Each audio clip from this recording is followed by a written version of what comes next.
Hey guys, welcome back to our channel Carnivore Quest. Today I'm going to be showing you how to make the most amazing bone broth in a slow cooker. Yeah!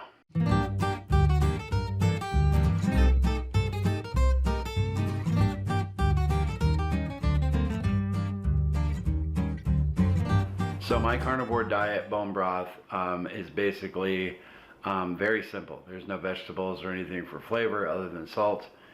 I use 4 pounds of beef marrow bones that look like this, and I've made quite a few batches, probably 20 batches, so I know that's for this 6-quart crock pot, that's about what you need.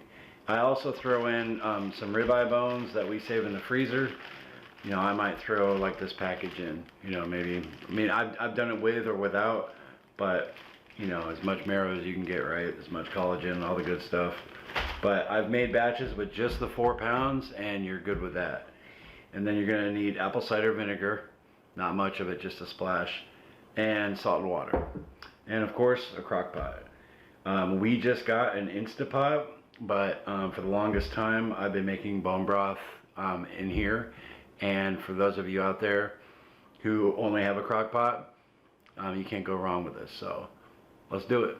The first step to this awesome bone broth is roasting the bones in an oven at 425 degrees for about 20 minutes.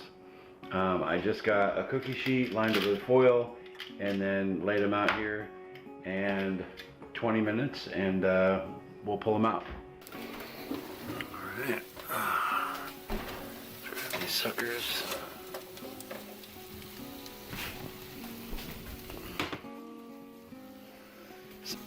Some people leave them in longer, but I've tried that before and a lot of the marrow comes out of the bone, so 15-20 minutes you're good.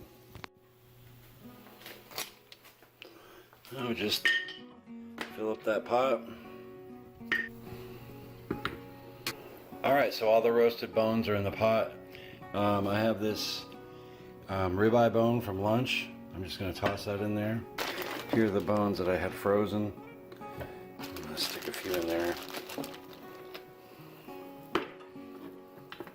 So that 4 pounds of bones would do it. I'm just throwing a couple extra bones in.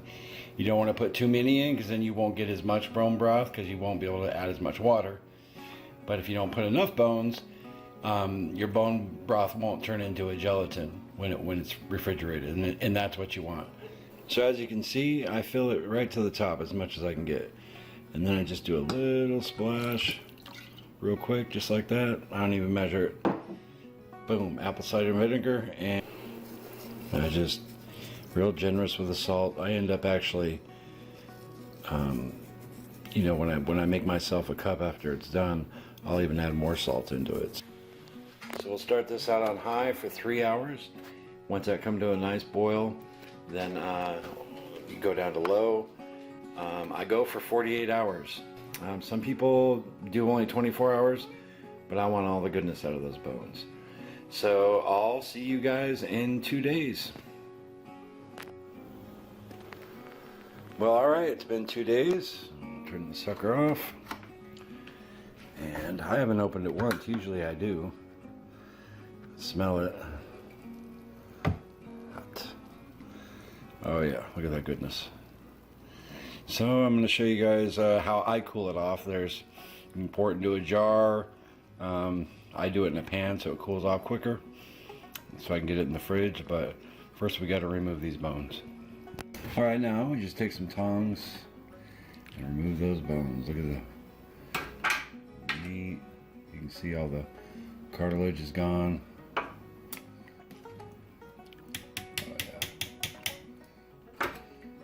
Now the meat that comes off the bones, the leftover ribeye bones that I used, I'll let that dry out and give it to our dogs.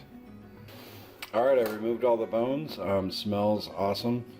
Now we're just going to strain all the bone broth through this strainer into this pan and give it more surface area and let it cool down. I got a couple pot holders. This is really hot. And then just strain it slowly.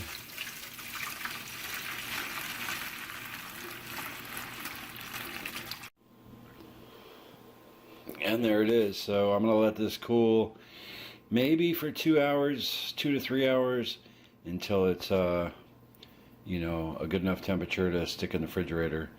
And then the next step is tomorrow. It's a long process, but it is well worth it. Absolutely delicious. Just look at that. That's gonna be so good. All right, guys, it's been 3 days since we made the bone broth. Cooked it for 48 hours. Then it was in the fridge overnight, and I'm thinking it came out like perfect. So let's check it out. Now I want to say, when you go to grab it out of the fridge, be careful, because if you got your ratio wrong and it's still a liquid, it'll spill all over. I've done it. Went in to grab it and it was a big greasy mess. So I do now, just cut around the edges. Oh, see, it's separating nice. Oh yeah, okay, cool, perfect. Now we'll just lift it. Now this layer on top is all the fat. And then that is the bone broth. Now I save my tallow, they call this tallow, and I put it in a pot.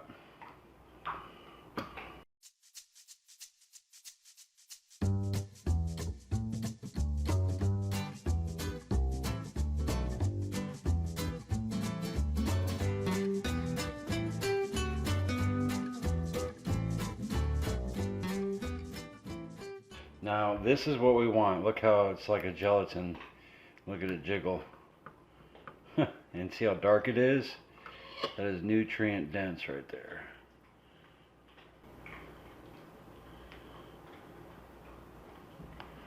That came out really good. So now I'm going to scoop this into a Tupperware and put it in the fridge. It'll be good. Some people just pour it right into a tall glass jar.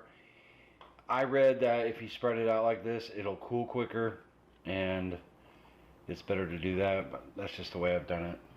It's probably good either way. But yeah, man, I'm gonna enjoy this. So I couldn't wait long. I'm gonna make me a cup right now. Look at that jiggle, that's awesome. Man, that's gonna be good. Well, let's see if it was worth the wait. 3 days to make that batch total. I mean, look how dark it is. It looks awesome. I just added a little more salt as I was heating it up, and I heated it in the microwave. Don't tell my wife Cassie that, because she'll fall over. She won't recover. She's all about heating this kind of stuff on the stove. God bless her. But let's see. That's awesome. Now you can do chicken broth the same way, pork.